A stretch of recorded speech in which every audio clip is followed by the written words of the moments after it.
les gens, bienvenue dans notre nouvelle émission, un film, un livre, une vérité. Aujourd'hui, Massacre à la tronçonneuse.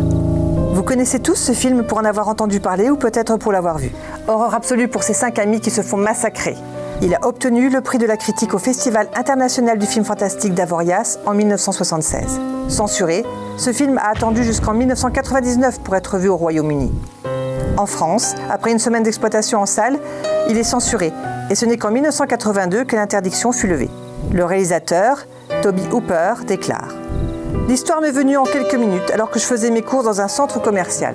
J'ai vu une tronçonneuse et j'ai imaginé me frayer un chemin par la sortie en fendant la foule des clients. » Massacre à la tronçonneuse est devenu une franchise américaine de films d'horreur composés de 8 films et de bandes dessinées. Mais, savez-vous que le scénario est tiré d'une histoire vraie ? L'histoire du tueur en série, Edward Theodore Jane. Ed Jane est né en 1906 à La Crosse, dans le Wisconsin, d'un père alcoolique et d'une mère luthérienne fanatique. Celle-ci coupera Ed rapidement du monde en le déscolarisant et en lui expliquant que tout était péché. Malgré des années d'insultes et de maltraitance, Ed s'attache à sa mère, lui vouant même un véritable culte. Il a un frère, Henry, que l'on retrouvera mort sur leur propriété. Ed sera suspecté de ce meurtre. En 1945, il a 39 ans et sa mère décède. Là, il se retrouve seul, livré à lui-même pour la première fois de sa vie. Il refuse cette mort et tente tout pour la faire revivre.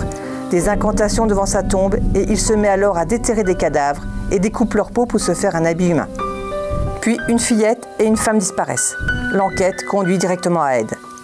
Le corps d'une de ses victimes a été retrouvé démembré dans un cabanon sur sa propriété.